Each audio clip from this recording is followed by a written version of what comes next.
le projet redémarre. Et là, le projet, il s'appelle Vidéolan. Et dans Vidéolan, il y a plein de logiciels. C'est toute la solution de streaming. Donc, il y a le serveur, il y a le client, il y a une partie sur le réseau. Enfin, il y a beaucoup, beaucoup de techno.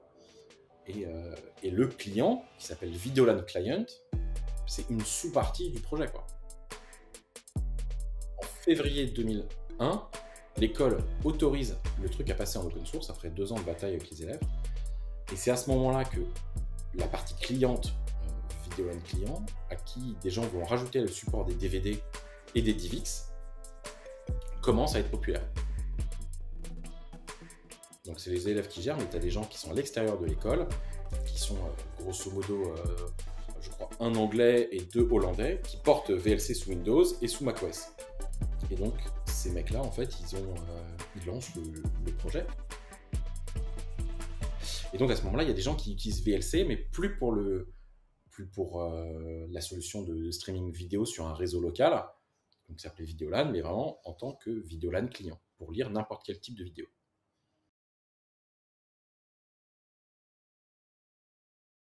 Et boum, c'est parti. Bonjour tout le monde. Aujourd'hui, je suis avec Jean-Baptiste Kempf, le président de Videoland et Video Labs. Pour les puristes, Jean-Baptiste, c'est celui-là qui a défendu presque seul parfois et développé via une simple association Videoland le célèbre cône de travaux VLC. Euh, Moi, j'ai plein de souvenirs.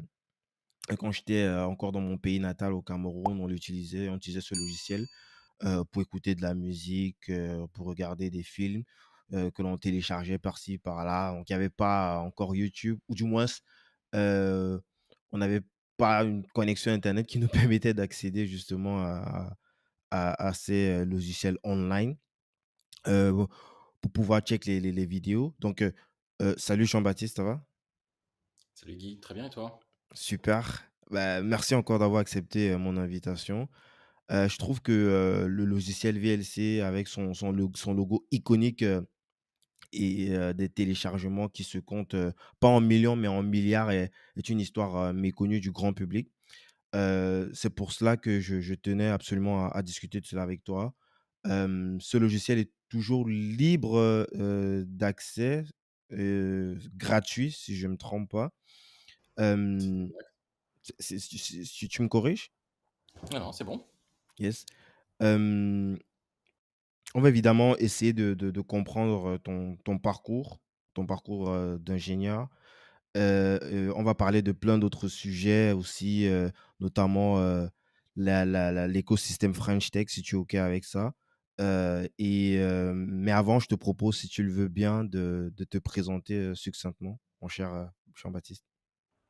Salut, donc moi je m'appelle Jean-Baptiste, j'ai 39 ans, je suis parisien, je suis un geek, ça fait des, des années que je développe des logiciels et surtout ça fait un peu plus de 15 ans que je gère et développe le logiciel VLC et plein d'autres logiciels.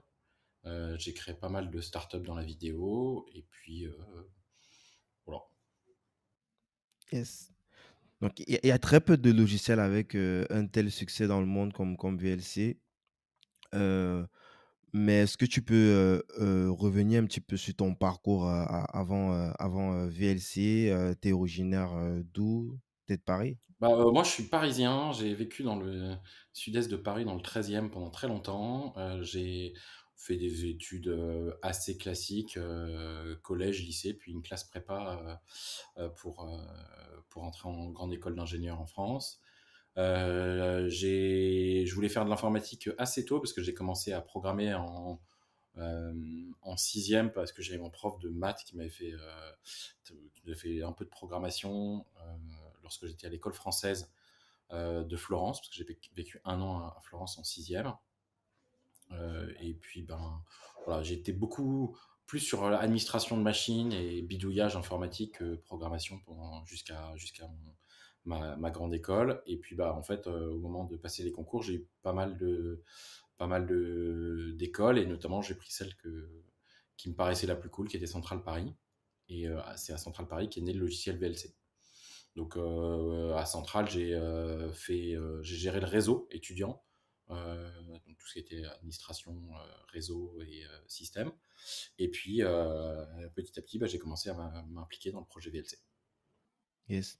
Hem, est-ce quand tu rejoins, ce projet, il est déjà existant ou tu fais partie des cofondateurs, Non, non, des gens qui ont en fait, ouais, il y a pas vraiment de fondateur à VLC. Les gens, ils aiment pas trop ça. Ils aiment bien avoir une histoire très simple. Il y a personne qui s'est levé un matin en disant: «Ah, je vais faire un logiciel vidéo qui va te remplacer tout le reste».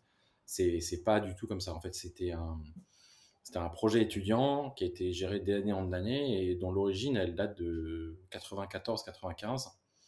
Puisqu'en fait, à l'école centrale Paris, le réseau, il était géré par des étudiants. mmh En fait, l'école centrale Paris, c'est une école un peu bizarre où il y avait un campus qui était géré par des anciens élèves. C'était pas un campus qui appartenait à l'État, mais c'est un campus qui appartenait aux anciens élèves. Et les élèves faisaient tout.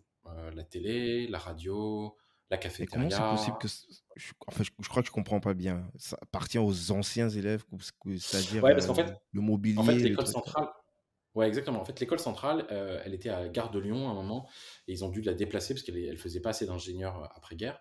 Et c'est une des écoles, une grande école qui a pas beaucoup d'argent finalement.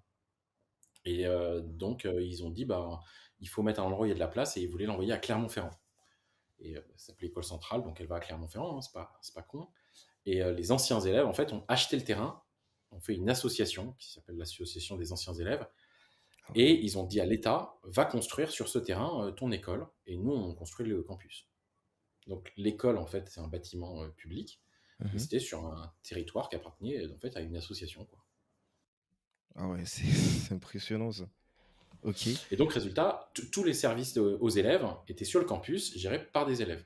Donc, par exemple, l'allocation des chambres, c'était géré par les élèves, la cafétéria, la coopérative, le bureau des arts, évidemment, le bureau des élèves. Euh, et donc, il y avait une association des résidents qui faisait beaucoup de choses.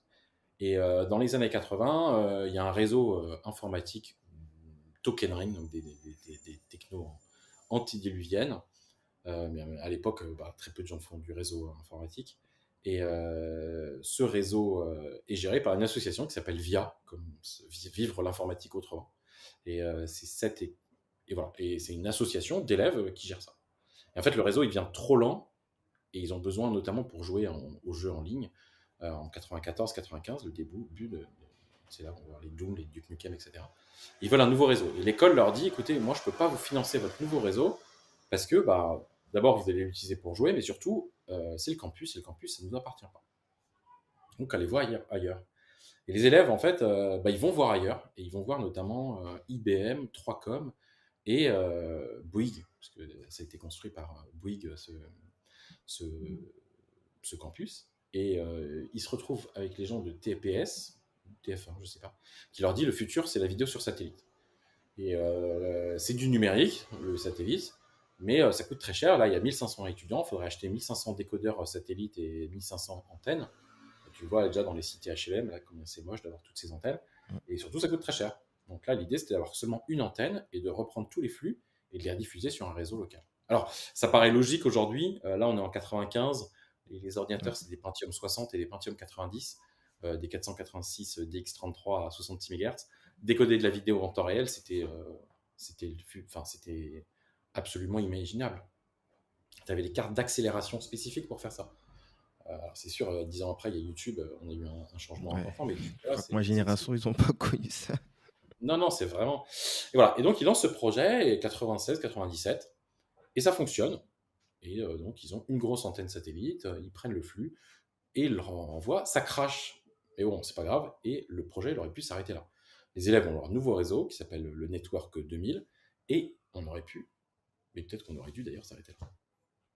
Et finalement, on dit, bah ouais, mais en fait, on va faire mieux.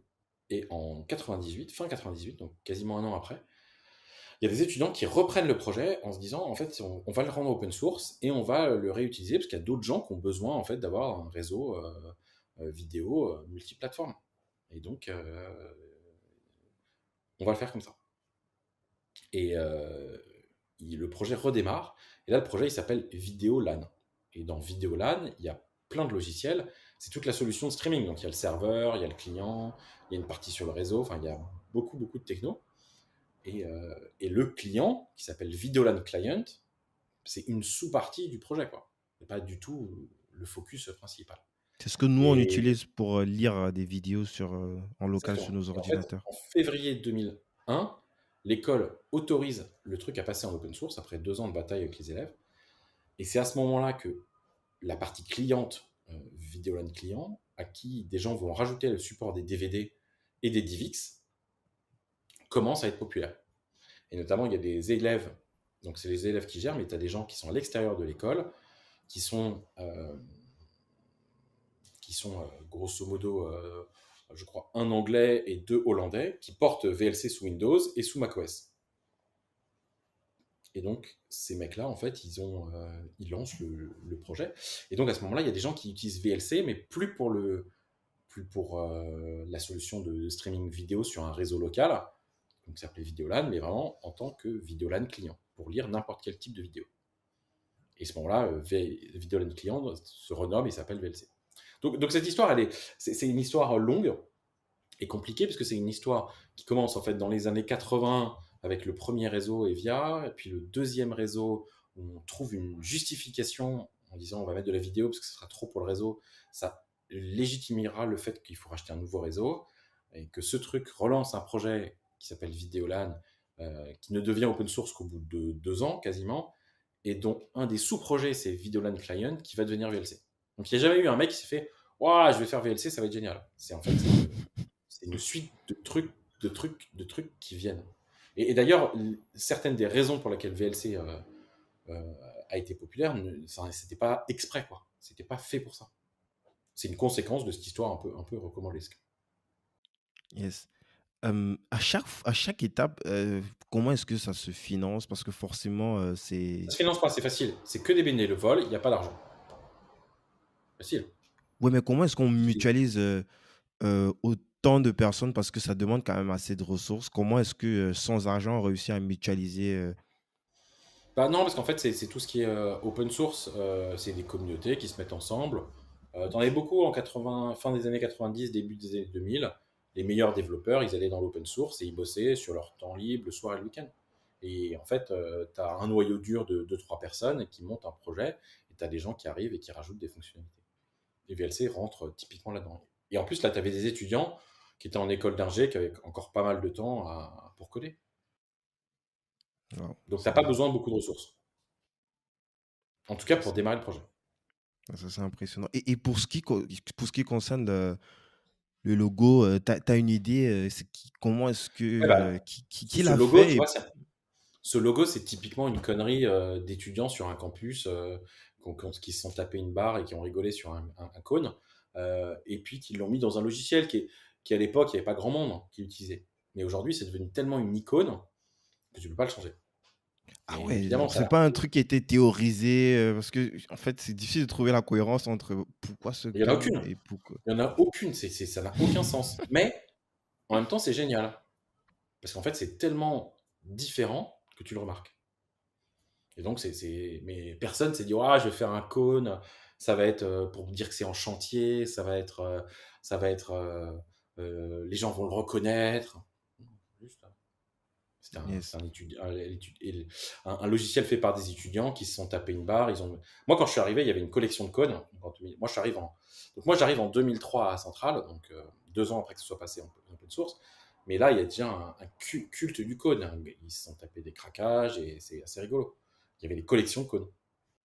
Toi, tu avais déjà entendu parler du projet avant Central ou c'est Ouais, en fait, c'est une des raisons pour laquelle j'ai rejoint Centrale, c'est que je savais que j'avais rencontré un mec qui s'appelait Mathieu Fréchon dans un stage de voile en haute mer que j'avais fait un été où j'étais bénévole.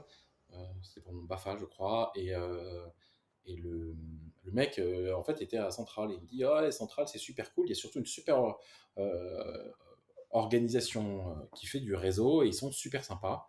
Euh, Ils font du réseau et ils ont un programme VLC. Et moi, en fait, je voulais faire de l'informatique Mhm. et je voulais aller à une école qui s'appelle Epita et j'y avais pas pu parce que ça coûtait très cher. Alors que Ouais, c'est une une école école, privée. exactement, alors que la classe prépa c'était gratuit. Et donc voilà, donc c'est une des raisons pour laquelle. Donc je savais un petit peu, mais le logiciel, en fait, c'était à l'époque où tu sais, t'en avais des milliards. Tu avais un lecteur. Moi, tu téléchargeais plein d'outils. Moi, j'ai toujours été passionné de films. Donc, tu vois, tu téléchargeais des codecs pack, des compresseurs. Je faisais des DivX. Voilà. Donc, toujours dans cette mouvance-là, mais VLC, c'était pas à l'époque très connu. Yes. VLC commence à décoller vraiment, ouais, 2004, quoi. OK. Dans quel contexte est-ce que toi tu, rejoins justement cette non, il y a pas d'association à l'époque pour c'était pas il y avait En pas un fait, profil. c'est un club qui était donc une sous-association de l'association Vidéolan, via Central Réseau, de l'association des étudiants. Moi, OK. j'étais vice-président de cet asso Il y avait un filtre en est-ce que c'est 2003. quelque chose que tu pouvais rejoindre comme ça ou il y avait, Ouais, ouais, c'était des filtres techniques principalement. d'accord et toi dans quel contexte que tu rejoins ça? C'est quoi Moi, je sais l'existant, pas, tu sais, au début, tu arrives, tu rejoins plein d'associations, il y a des gens plus ou moins sympas, puis ben, tu continues ou tu continues pas. Et moi, j'étais dans l'association du réseau et voilà, et je me suis fait beaucoup de diffusion vidéo sur réseau et puis beaucoup de gestion du réseau. tu étais aussi contributeur forcément? Et ouais, ouais, tu bénévole dans ces assos, ouais. Yes. Et est-ce que tu peux alors nous donner un petit peu, c'est comment la bascule se fait entre 2003 lorsque tu rejoins, Vidéolan et en 2006 quand ça commence à prendre un petit peu la sauce et que ça change, que ça se transforme complètement en c'est en 2006 si je me trompe pas ça se Non, c'est plutôt transforme en 2008 en fait. En fait, donc moi j'arrive à Centrale 2003, donc je fais partie de l'association du réseau. Les anciens du réseau font du VLC. Et moi contribue plus au projet Vidéolan que vraiment sur le logiciel VLC. Donc pas mal de choses autour du réseau mmh et de la solution de streaming en local. mh. Et puis, ça décolle un peu, ça commence à décoller un petit peu, notamment en 2005. Chaque release commence à prendre vraiment beaucoup de bandes passantes en fait, euh, du réseau. Donc, tu vois, c'est un vrai sujet à ce moment-là. Et puis bah, moi, je pars en stage en 2006. Et dans un de mes stages, j'ai vraiment pas grand-chose à faire. Et donc, c'est là que je commence à vraiment passer du temps à contribuer sur VLC. Donc, c'est fin 2006. Et à la fin 2006, en fait, il y a quasiment plus personne sur le projet. Le projet failli mourir. En particulier parce qu'en fait, les anciens, ils étaient partis. Tu sais, tu as eu une génération 98, 99, 99, 2000, etc.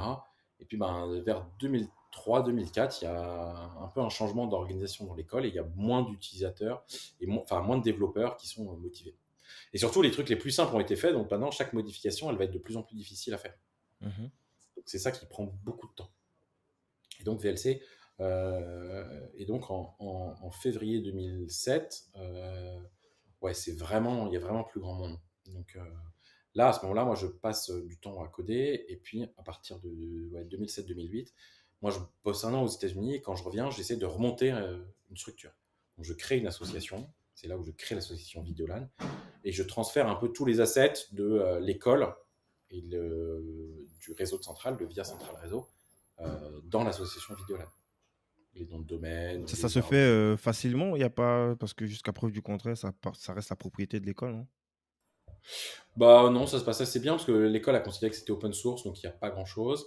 Les étudiants ont gardé leur propriété intellectuelle, c'est un projet libre.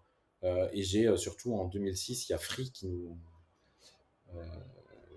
se met à héberger nos serveurs, que je vais d'ailleurs installer en 2005, Mmh. dans un des data centers de Free. Et donc voilà, c'est comme ça que ça.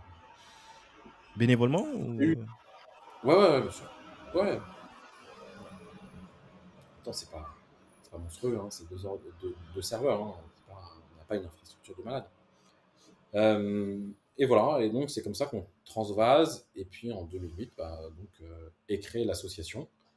Et, euh, et là, 2000, ouais, je continue à aller trouver des nouveaux développeurs, proposer des projets, des stages étudiants, voilà, tout ce genre de trucs pour un peu motiver les gens à se mettre à contribuer sur LC.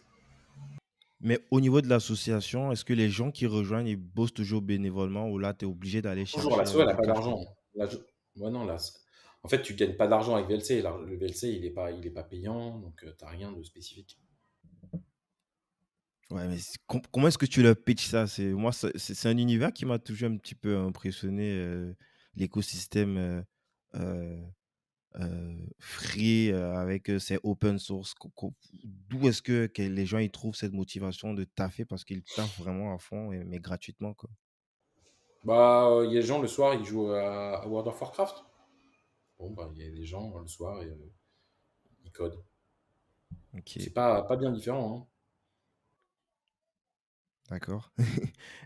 OK, donc tu lances l'association, tu trouves, de nouvelles personnes pour Ouais, donc là, relancer, il y a un retour de quelques anciens et puis, je fais pas mal de recrutement, ouais, de nouvelles têtes, quoi, et on mais là, structure un tu es peu tout l'association seul? et le projet. L'association, c'est toi le fondateur ou vous êtes plusieurs Ouais, cofondateurs ouais. de l'association? Non, c'est moi et en théorie, ouais, c'est moi qui lance l'idée. J'ai un mec qui devait être le trésorier et au bout de 2 mois, en fait, il fait rien, il s'arrête.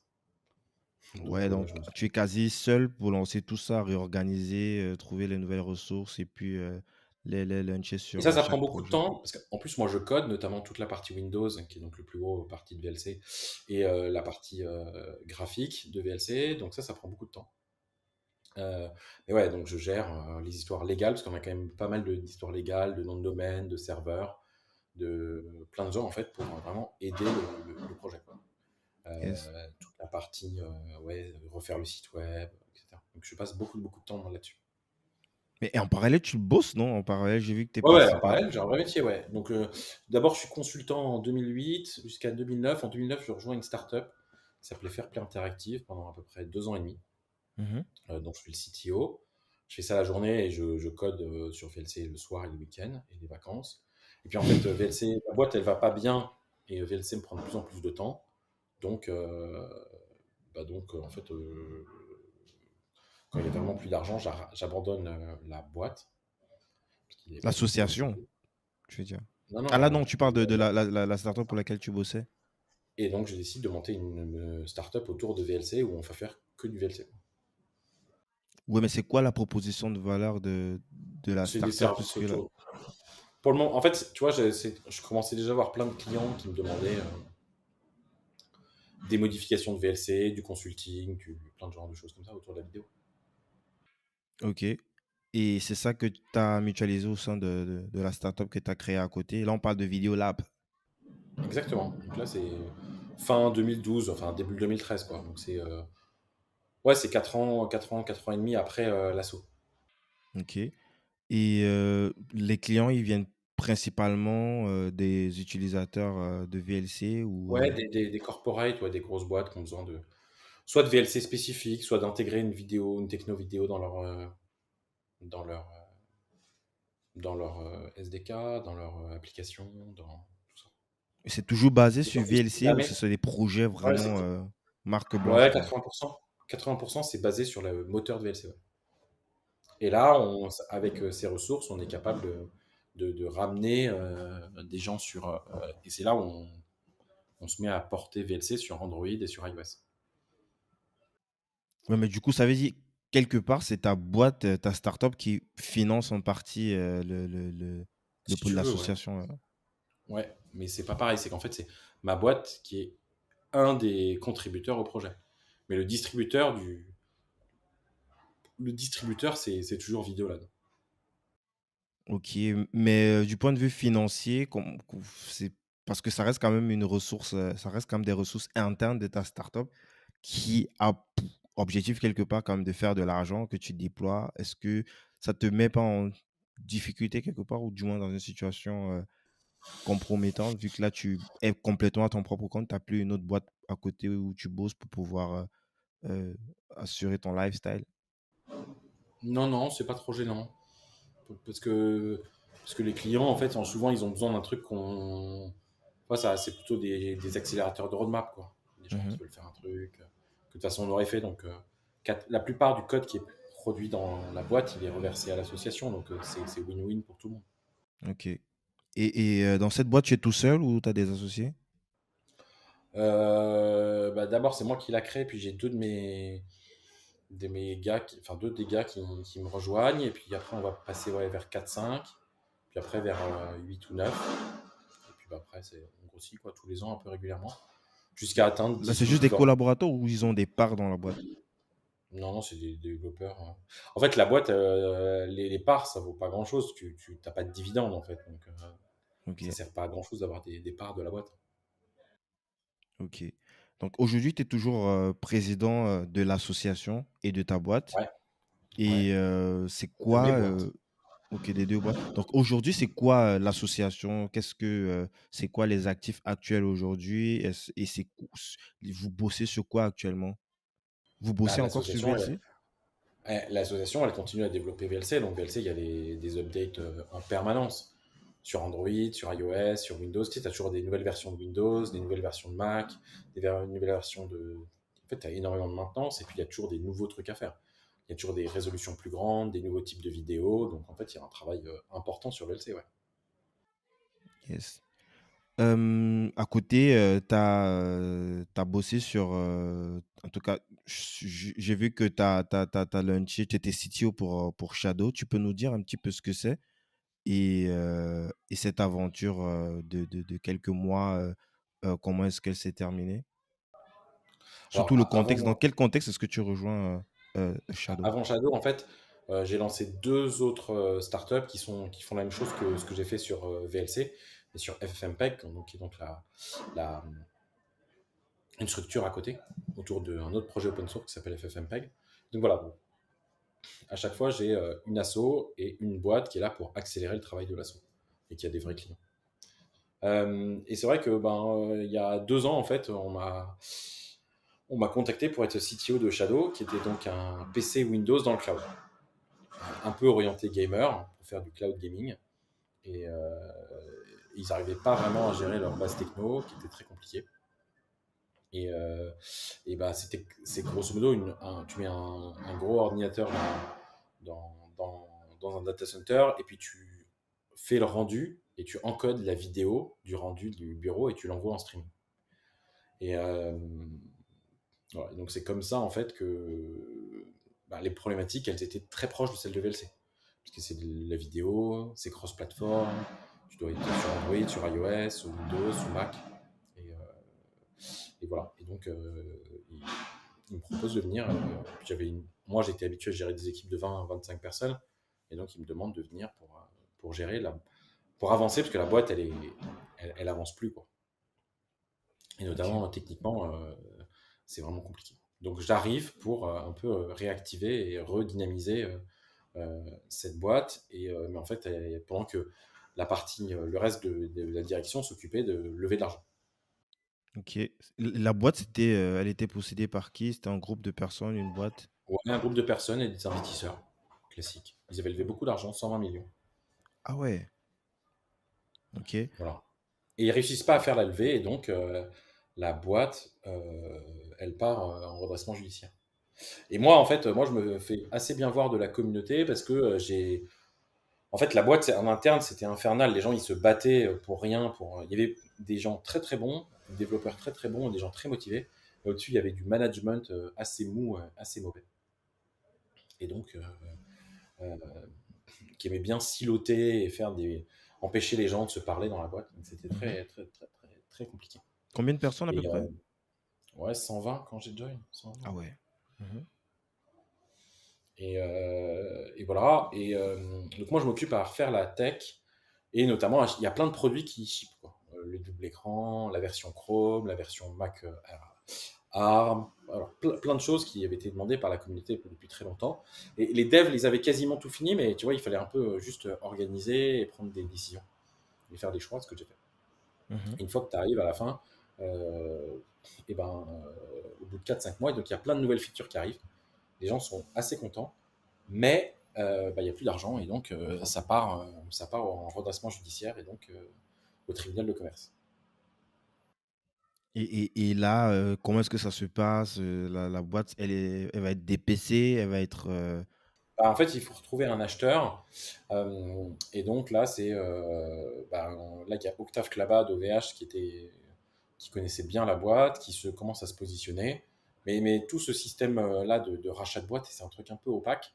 Et, mmh. et un petit peu, tu ne sais pas qui va faire une offre. C'est Et important donc, de en savoir fait, qui va faire une offre, puisque de toutes les bah non, mais façons, en tu veux fait, vendre la boîte.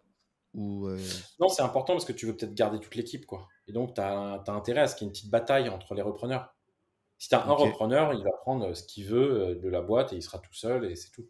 En fait, c'est un truc un peu à deux tours. C'est un peu un poker. C'est-à-dire que tu dois payer pour voir. un peu comme Donc, la clause shotgun. voilà. Et donc, en fait, et donc, moi, je vois qu'il y a une partie de la direction qui parle beaucoup à Octave Klaba, mais à personne d'autre. Donc, en fait, il faut que le maître, enfin, qu'il y ait un peu d'émulation. Donc, nous, on décide avec deux autres employés et bientôt trois autres employés Mhm. de lever des fonds pour essayer de racheter la boîte. Et donc, on lève 30 millions en 3 semaines. Et c'est très, très compliqué de lever des fonds comme ça. Mais 30 Et millions, comment est-ce que vous finalement, réussissez à lever 30 millions pour une boîte qui était supposée partir en redressement ouais, mais t'as beaucoup d'assets en fait. C'est pas très compliqué, t'as beaucoup de matos. et qui vous fait confiance à ce niveau-là pour la lever, si on peut les C'est des citer? investisseurs. Privé. Ouais. Ok. Et puis, donc, on fait cette offre. Et puis, en fait, après le premier tour, en fait, on voit Xavier Niel à travers Jacques-Antoine Grangeon de vente privée. Et donc, on décide de faire une offre ensemble. Et donc, on joint nos forces avec notre équipe, avec Xavier Niel et le groupe Iliad. C'est impressionnant. Pourquoi est-ce que ces gros s'intéressent à cette boîte, à cette techno? Est-ce qu'il y avait quelque chose, un enjeu stratégique par rapport à la techno qui Bah, était c'est un vrai évoquée? sujet, c'est un sujet d'avenir. C'est peut-être probablement pas Shadow qui avait le bon modèle, mais c'est un vrai sujet de. Tu vois, tu es de plus en plus avec des téléphones, avec des ordis de plus en plus légers, et tu veux faire tourner des trucs de plus en plus lourds. Et à un moment, tu peux plus, quoi. Donc, te dire que tu fais un rendu d'un jeu vidéo compliqué, d'un métaverse, et que tu streames le résultat, si le réseau est rapide, c'est un vrai. C'est pas con, quoi. Yes.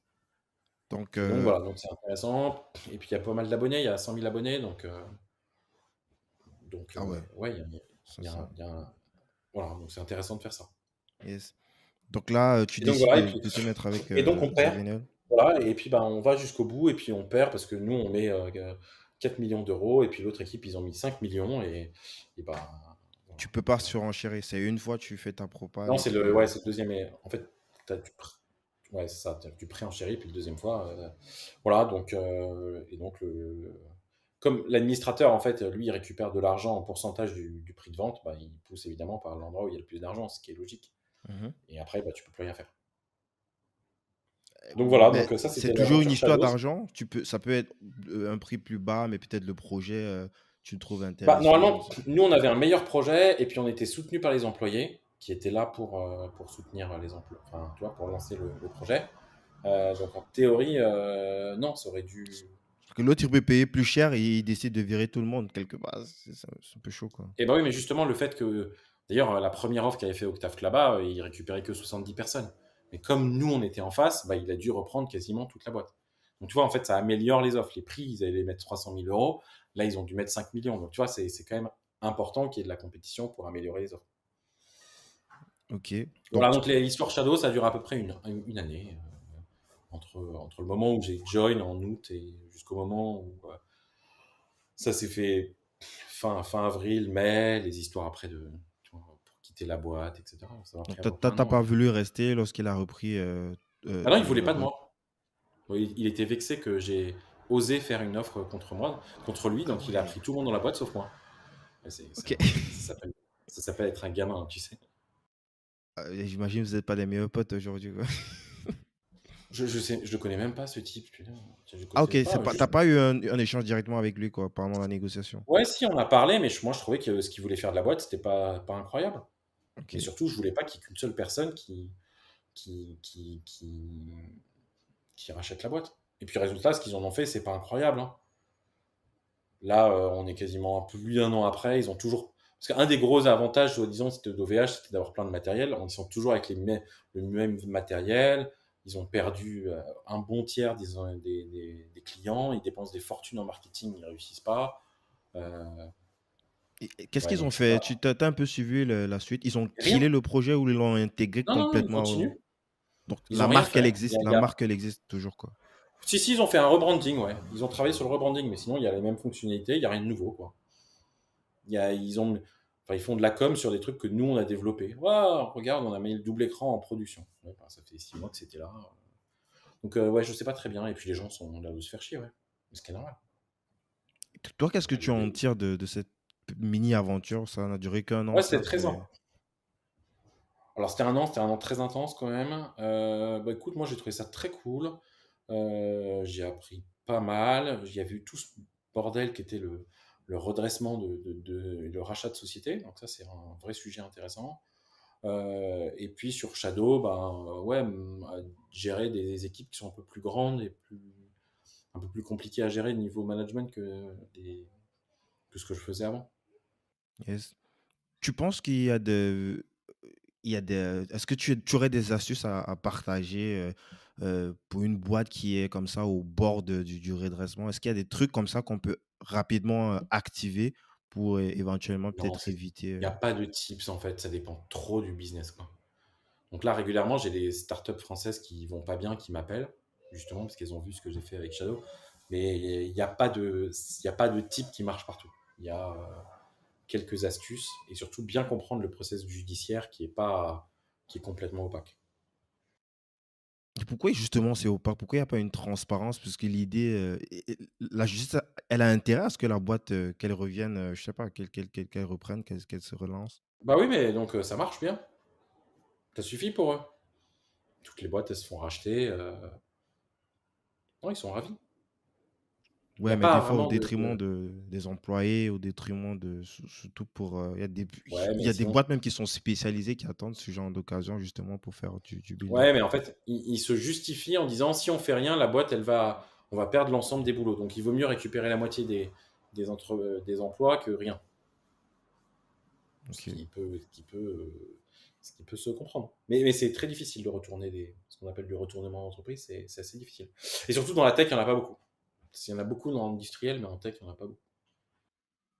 Ouais. Et aujourd'hui, c'est quoi, tes projets? Tu bosses sur quoi?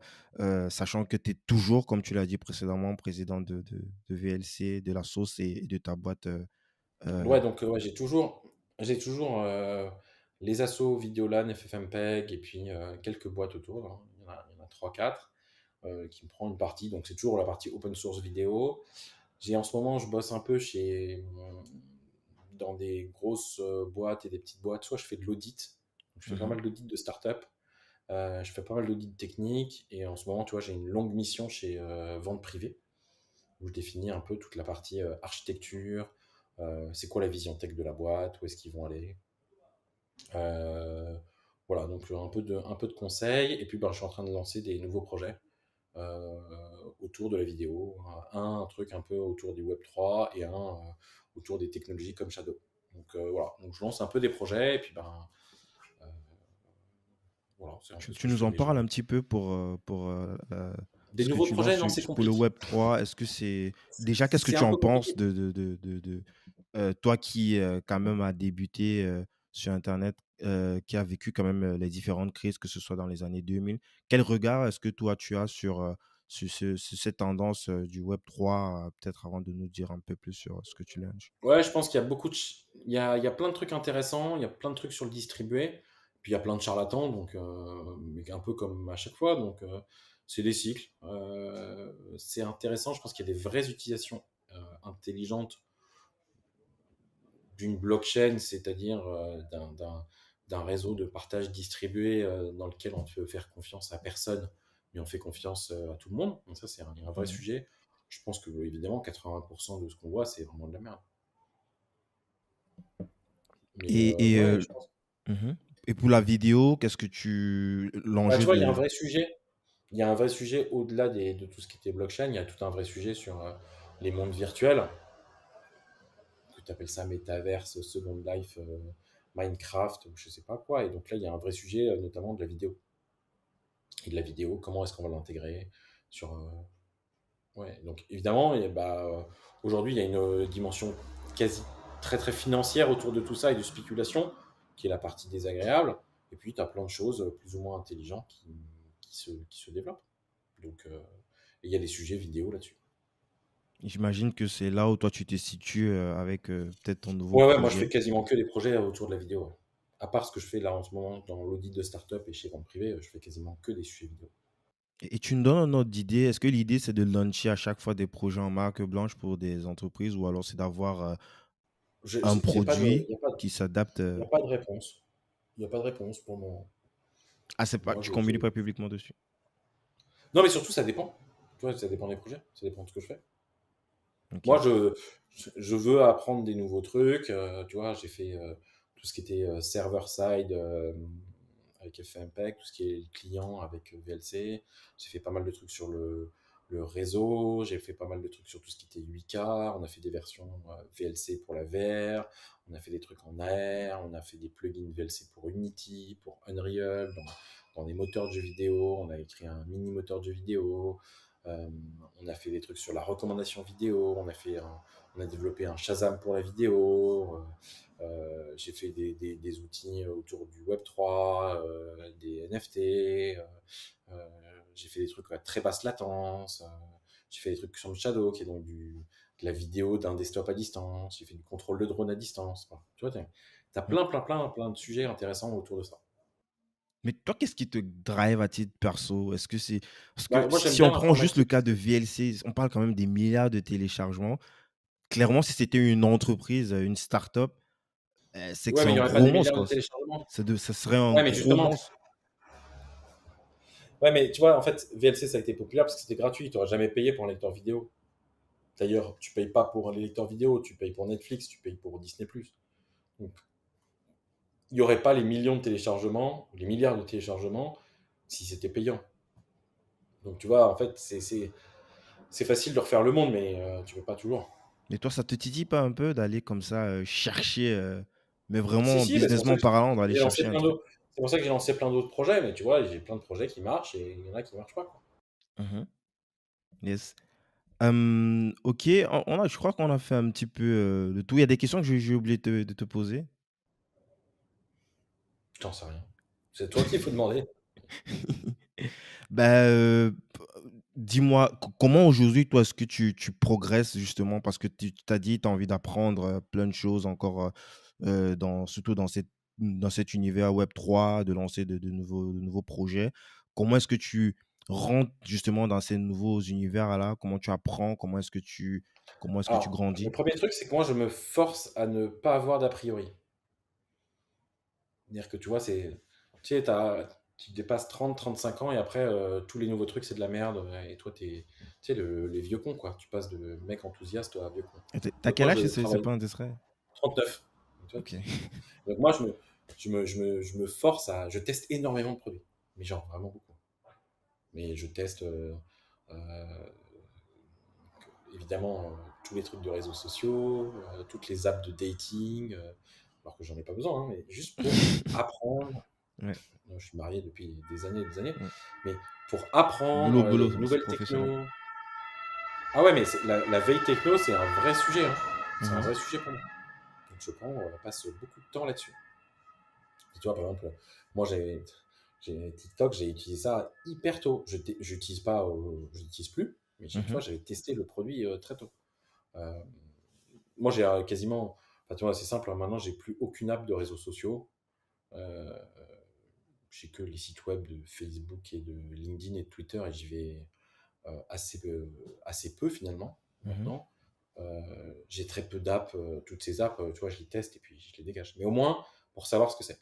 Et donc, tu vois, pour moi, c'est important de tester des nouveaux trucs, essayer des nouveaux trucs. Et puis, bah ouais, il y a plein de projets que je lance, bah, ça marche pas. Bon, c'est la vie, quoi, mais on apprend des nouveaux projets. Yes. Tu investis en start-up aussi? J'ai pas d'argent, tu sais. Parce que justement, comme tu l'as bien dit, j'ai pas vendu VLC pour 100 millions, quoi.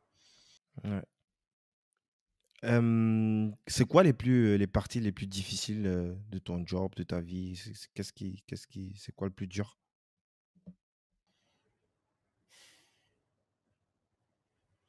En fait, moi, mon métier, c'est de prendre des décisions pour tout le monde. Et il y a des fois, ben, qui en prend pour moi, tu vois? En fait, tout le monde m'appelle quand il y a un problème et je suis censé toujours régler le problème sur toutes les boîtes ou VP ou trucs comme ça. Et tu vois, je suis toujours le goulot d'étranglement. Donc il y a des fois, je dis, et moi, comment je fais, quoi? Comment je gère, moi? Donc ça, je pense, c'est la partie un peu. C'est que t'es souvent quand même un peu seul, quoi.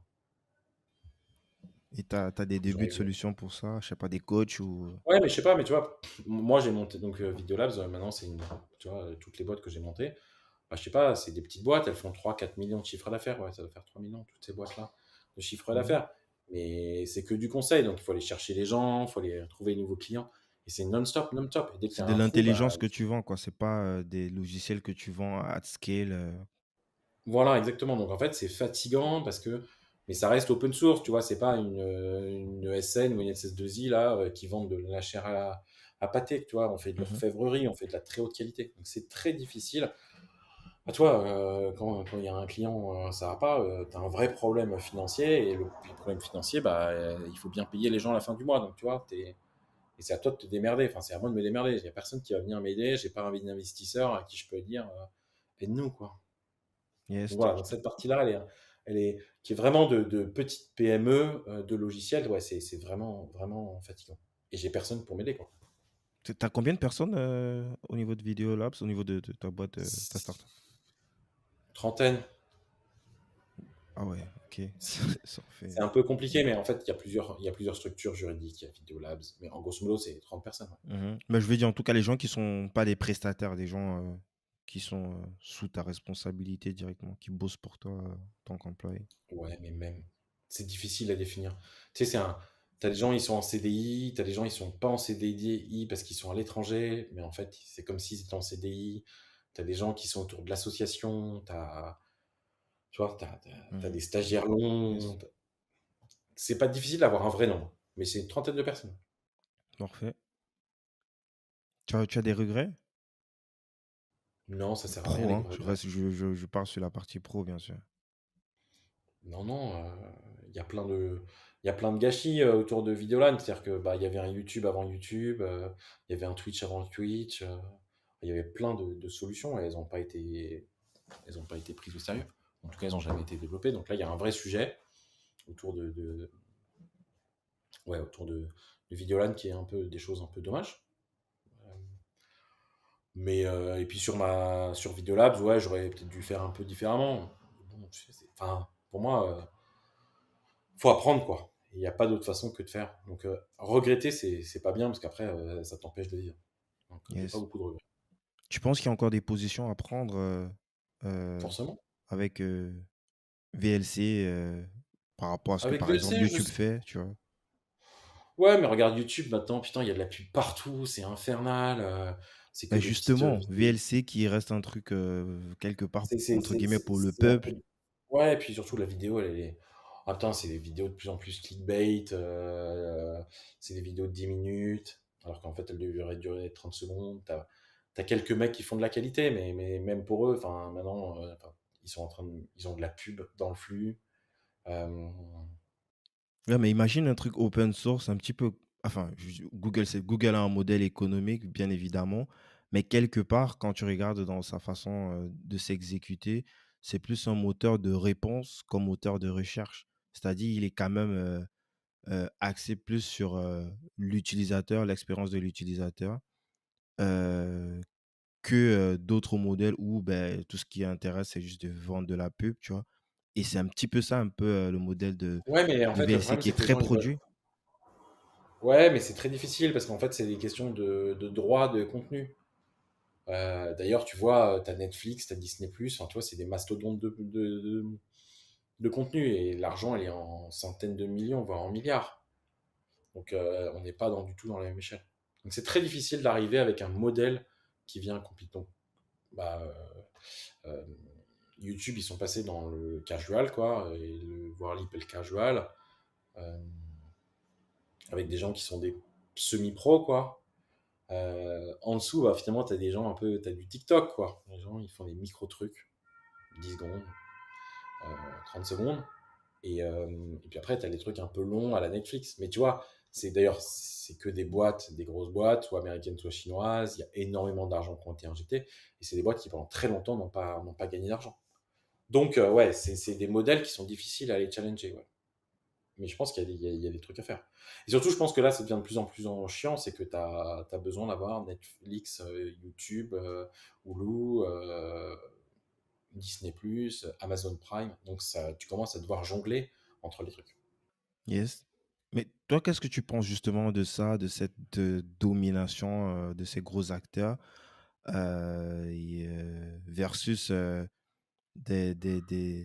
des marques, si on prend VLC, franchement, c'est quelque part le français, c'est l'un des plus gros, en tout cas en termes d'application, c'est le plus gros quoi, en France, quoi, je pense, VLC, en termes de Ouais, ouais, téléchargement. mais non, mais en fait, il faut plutôt comparer Dailymotion à YouTube. Et tu vois, Dailymotion, on n'y a Ouais, rien mais fait. Dailymotion, c'est Quoi, c'était le même truc, quoi.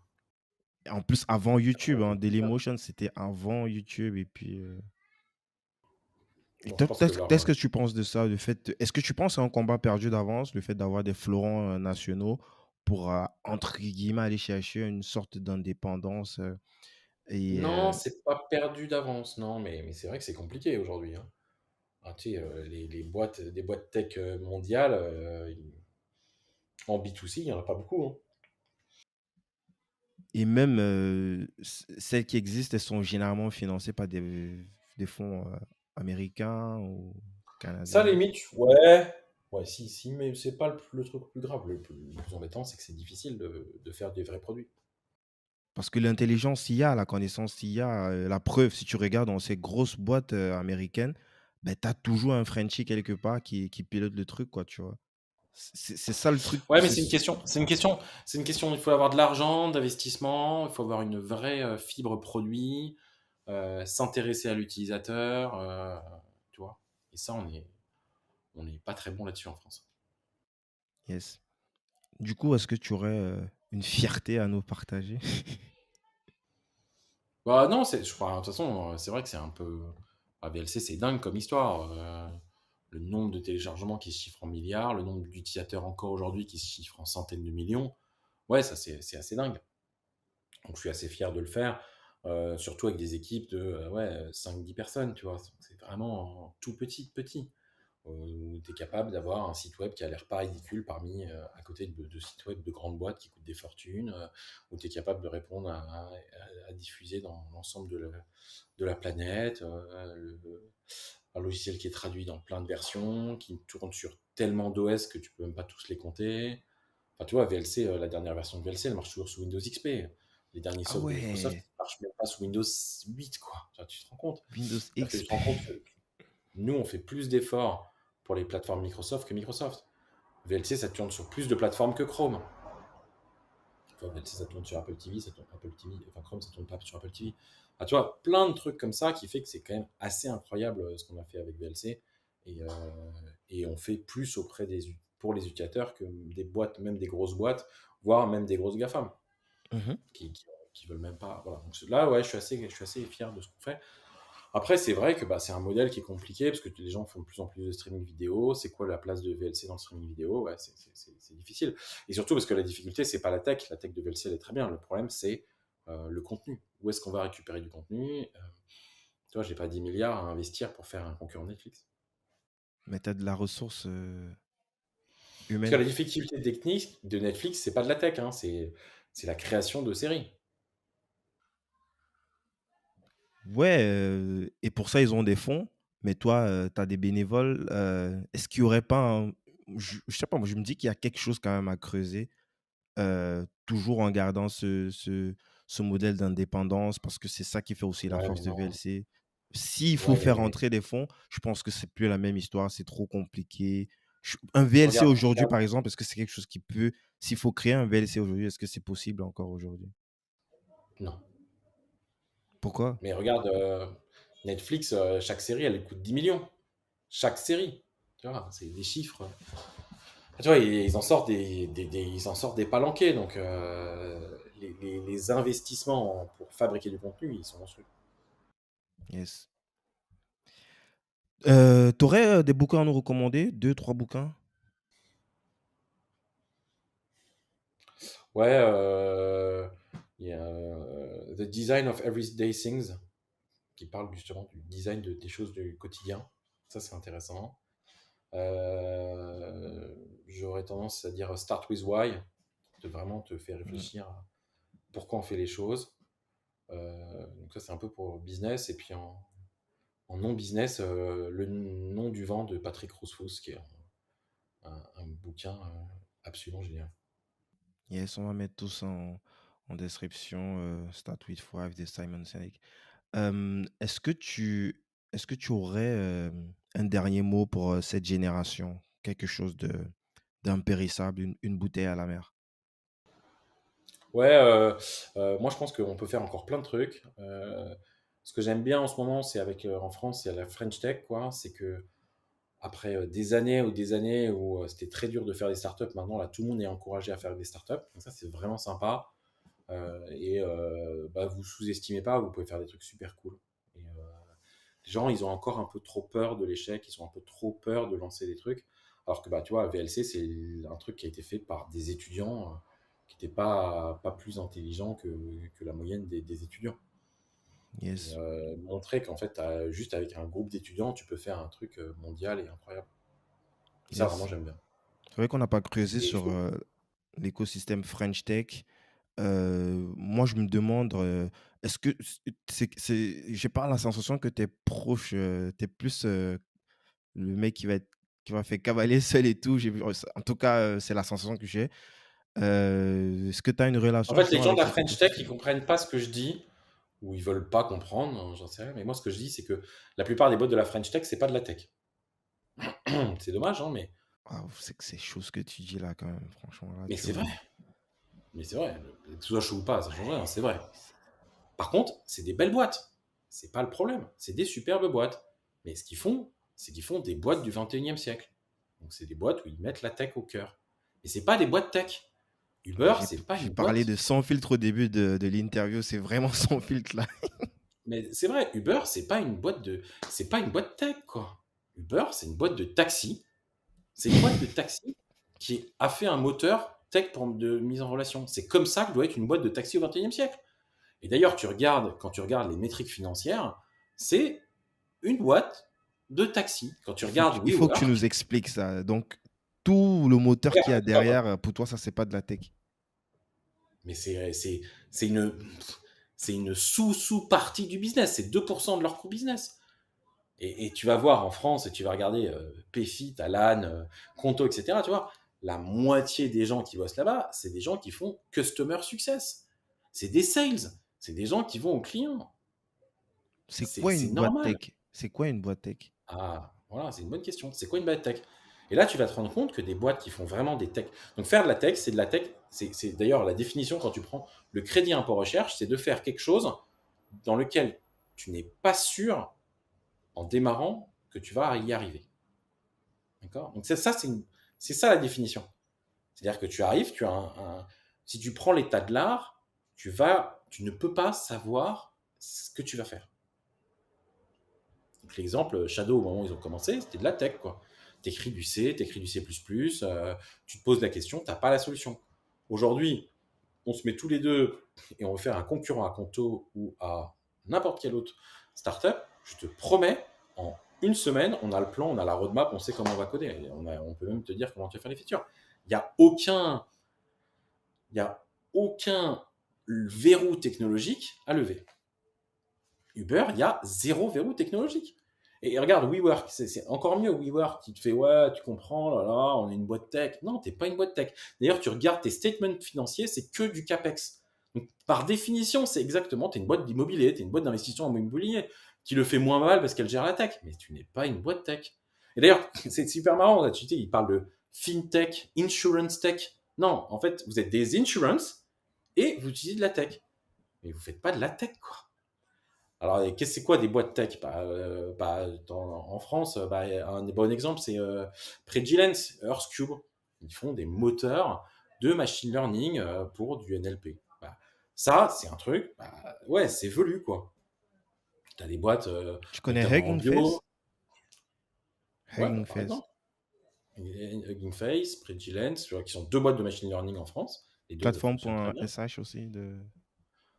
Plateforme.sh, bon, c'est un peu différent, mais bon, là, c'était plus dans l'outillage, mais c'est ouais, c'est de la vraie.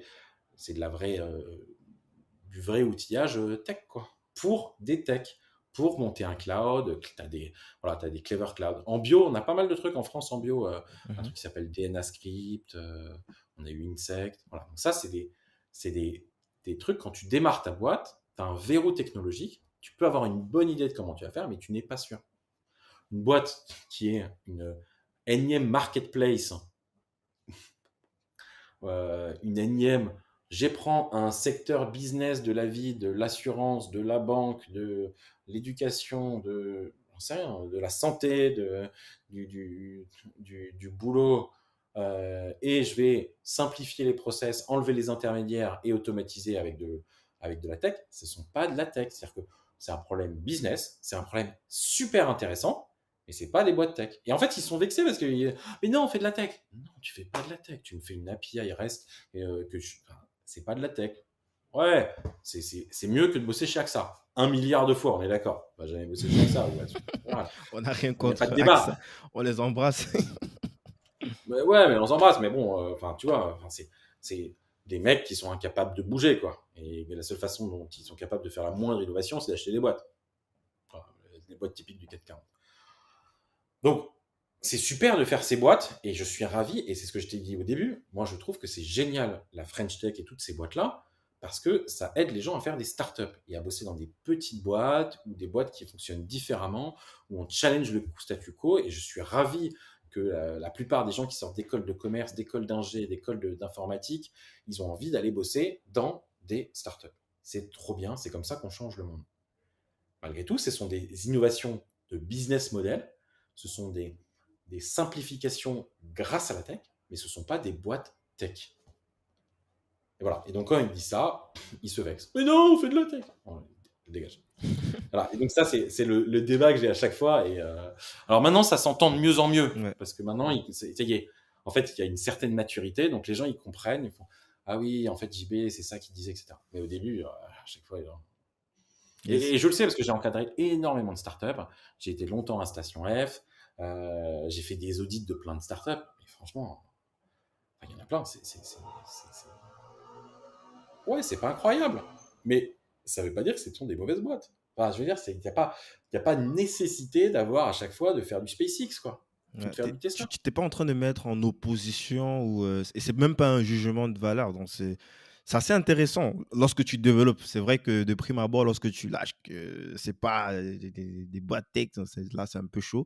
Mais là ça s'entend dans ton explication. C'est plutôt ouais, c'est clair et c'est même pas une critique, c'est un constat et puis en soi c'est pas une mauvaise Un chose constat, quoi. exactement. C'est un constat. Ce qu'ils font, c'est cool. C'est des innovations de business Utiliser la model. techno C'est pour pas une innovation tech. peut-être redéfinir, je sais Mais pas des. tellement je veux avoir 30 Alan et moins d'AXA. Tellement je veux avoir des contos et je veux plus avoir de la Société Générale ou de la BNP. Tellement je veux voir PFIT et pas un comptable qui te fait des fiches de paie tous les 4 du mois et il faut les vérifier parce qu'en fait il fait des erreurs tout le temps. Et évidemment, c'est génial, c'est ça que je veux. C'est pas, il y a pas de, il n'y a pas de débat. Mais on n'est pas sur des boîtes qui révolutionnent la planète euh, et on n'est pas sur de la tech compliquée, quoi. Ça Moi, je voudrais reviendrait. plus. Ouais, moi, je voudrais des boîtes qui me fabriquent des mini-réacteurs nucléaires qu'on puisse mettre sur un, sur un camion, tu vois, dans un conteneur, pour qu'on puisse aller apporter de l'énergie à des endroits où on a besoin, Mhm. plutôt que de faire tourner un truc à base de fuel. Tu vois, voilà, c'est de la tech que j'aimerais bien que les Français aillent faire, alors qu'on a une compétence nucléaire importante. Yes. Aller travailler sur la capture carbone, voilà, ça, c'est de la tech. En vidéo, tu vois, tout ce qui est encodage vidéo, c'est un truc hyper mathématique, il y a un vrai sujet, c'est compliqué, computer vision, machine learning. Ok, là, on passe dans tu vois, du vrai, des trucs vraiment velus que tu peux pas inventer, tu peux pas. Mhm. Tu vois, c'est pas n'importe quel premier venu qui arrive, qui sort d'une école de commerce, qui prend 3 développeurs d'Epitech et deux de Supinfo et qui en 3 semaines a un POC, quoi.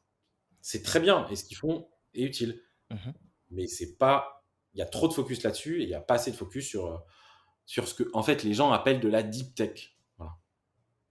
Si je dois redéfinir ou si je dois reformuler, l'innovation, la révolution, passera par des boîtes qui font de la tech. Et c'est pas une mise en opposition avec des boîtes qui utilisent la tech pour révolutionner des segments de métiers qui sont mal desservis aujourd'hui. C'est ça. Et notamment, pour avoir des vrais breaking change, il faut qu'il y ait de la vraie tech. Yes. En particulier parce qu'il faut que ce soit difficile à reproduire. Aujourd'hui, si je lève 100 millions, je te reproduis un Conto. Si je lève 100 millions, je te reproduis un Alan. Techniquement, j'ai pas de problème. Est-ce qu'après, ça va être des boîtes qui vont être successful au niveau de business? C'est un autre sujet. Ouais, Mais là, on n'est pas du tout sur ça, hein. ouais. Capacité à avoir une grosse team sales ou customer success derrière aussi, de travailler sur la marque, le réseau, tout dépend aussi. Les licences Mais aussi qui ne dépendent pas forcément de la techno. Est-ce que le régulateur, il va forcément te donner les licences autant tout à ex-compto? fait. Mais de base, ce qu'ils font, c'est pas. Enfin, voilà, c'est pas. Ça va améliorer un segment de marché, mais c'est pas un Google, c'est pas un SpaceX, c'est pas un Apple, c'est pas un Tesla qui sont des changements majeurs. Yes. Jean-Baptiste, on te contacte où? Sur Internet? Non, c'est pas ça la question. Parce que t'es pas sur. T'as dit que t'es pas que t'as disparu des réseaux sociaux. Sur LinkedIn, bien évidemment. Euh, ouais, sur les LinkedIn, sur mon site web, les gens, tu tapes JB, VLC, les gens m'envoient des mails. Yes. Les Écoute. informations sont pas vraiment privées. Ah, nice. C'est noté. On va mettre ton LinkedIn en description. Jean-Baptiste, ce podcast s'appelle Débrouillard. C'est quoi pour toi un débrouillard? En fait, je vais te répondre différemment. Moi, quand j'étais petit, je voulais être ingénieur parce que être ingénieur, c'était vraiment le mec qui fabriquait des trucs. Et quand j'étais, moi, j'étais scout, hein, Mhm. et c'était vraiment cette habitude de fabriquer les trucs toi-même. Et quand j'étais tout petit, alors évidemment, ça a commencé avec des cabanes, etc. Mais moi, j'ai fait pas mal de travaux manuels, de mecs qui se débrouillaient, d'aller. Aujourd'hui, j'en fais quasiment plus. J'ai pas beaucoup de temps, mais vraiment d'aller chercher des solutions soi-même, quoi. Se débrouiller, tu vois, démerden zizi, quoi. Tu vas les regarder, ah merde, il n'y a pas ça. Et c'est ça que j'aime bien dans des petites boîtes. Et puis même sur VLC, quand je raconte aux gens ce qu'on fait avec VLC, avec l'équipe, les mecs, ils ont les yeux comme ça, quoi. Attends, mais vous êtes 10 et vous supportez plus d'OS que Microsoft ou Apple? Ouais. Et vous avez 500 millions d'utilisateurs? Ouais. Vous n'avez pas d'équipe support? Non. Et vous réussissez, voilà. Et quand tu regardes, en fait, tu te rends compte qu'on est hyper professionnel. Mais en fait, on s'est débrouillé, on n'avait pas le choix, donc on y allait, on a mis dans le cambouis. Tu vois, moi j'ai écrit du C, de l'assembleur, du C++, je fais de l'administration de machines, j'ai fait du réseau. Et voilà, je me suis fait attaquer par les avocats, bah, je me suis tapé des traités de propriété intellectuelle pour les répondre, enfin pour regarder. En fait, c'est vraiment ne pas attendre qu'on te prémâche la solution. C'est le mec débrouillard, il y va, quoi. Puis Nice. bah, c'est quoi le risque? Et en fait, moi, je passe ma vie à me dire, c'est quoi le risque? C'est quoi mon risque? Bon, bah, au pire, toutes mes boîtes, elles se crachent. Bon, bah, au pire, toutes mes boîtes, elles se crachent. Tu vois, je vais te dire, bon, bah, ouais, ok, c'est la vie, tu vois. Et donc, c'est vraiment cet état d'esprit qui est. C'est ça, être un mec débrouillant. Yes. Écoute, Jean-Baptiste, je te remercie pour ton temps. J'ai pris beaucoup de plaisir à discuter avec toi. Et je te remercie aussi, Merci de m'avoir invité. c'est normal. Je te remercie toi, et puis tu vas le transmettre à ta team de VLC, de l'association pour. Je sais que pour vous, vous recevez peut-être des milliers de merci tout le temps, mais pour moi, pour quelqu'un Très, très comme peu. moi qui vient Très, très peu. Très, très peu, merci. d'un endroit perdu comme ça, tu vois, du Cameroun et tout. Il y avait pas, on n'avait aucune alternative. Pour moi, VLC, pour moi, c'est une révolution. Ça nous a permis d'accéder à plein de trucs que de base, c'était impossible d'y accéder dans les années 2000. Merci pour ça. Merci pour VLC en tout cas. De rien. À très vite. Merci. Ciao.